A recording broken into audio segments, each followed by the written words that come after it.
Is what you're eating giving you migraines? In this week's Here's to Health segment, we're talking about a connection between food allergies and migraines. I'm here with Dr. Kendra Pearson, Dr. Sean Bennington, and nutritionist Christy Marsh from Integrated Physical Medicine of Kansas City. Welcome to the show. Thank you. Okay, what are some of the symptoms of food allergies that we can look out for?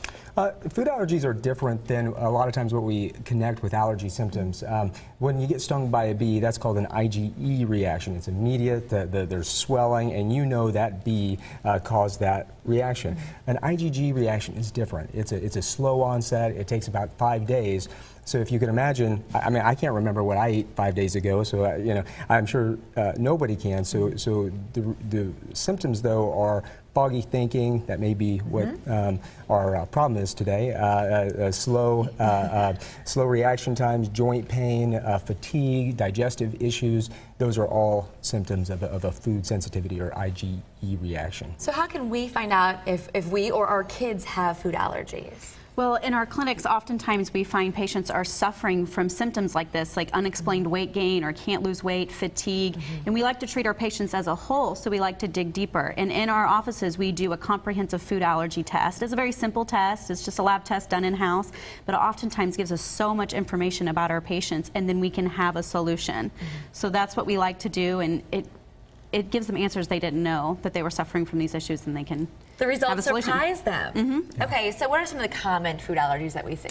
Yeah, so we started noticing a trend between migraines and patients that were gluten intolerant, dairy intolerant, or had a yeast overgrowth, or known as candida. So I came up with a salad or some ingredients that we could give patients to implement these ideas. So these are probiotics. They're beneficial bacteria that naturally grow in the gut. And because of the standard American diet, we're depleted in that a lot because of our food. So I put this wonderful probiotic, you can get any probiotic, and put it in a vinaigrette. This is a simple basil vinaigrette that has garlic in it, lemon, it has fresh basil, so great for inflammation.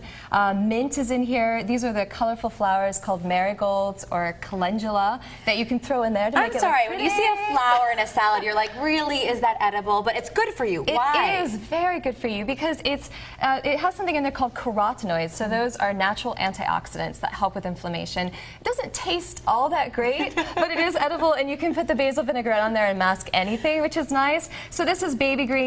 Obviously the raspberries here are really nice, as everyone knows, for antioxidants, so you can throw those on there and then make it pretty. The walnuts are great, obviously, for omega-3, great for migraines and headache prevention. It also looks like the brain, so there's something there that's called doctrine of signature, so food is smart, tells you what it's good for.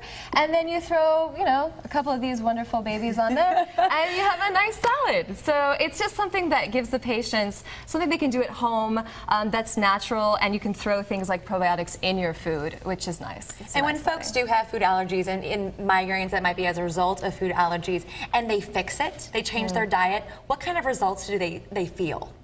Immediately better. So we've heard already, just like in a week, people are like, I can't believe it, I've already shed weight. But more than that is an internal feeling of feeling really good, and the inflammation is seen almost immediately. So that's good. So what kind of treatments do you offer for migraine sufferers out there?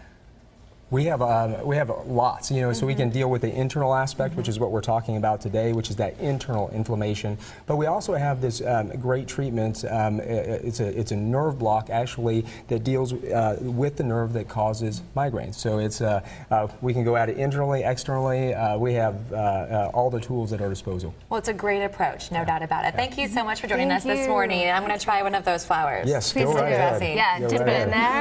Later. Oh, there you go. What do you think? Good? Delicious. Oh, delicious. He said delicious. All right, thank you. Thank you. Well, in Starstruck.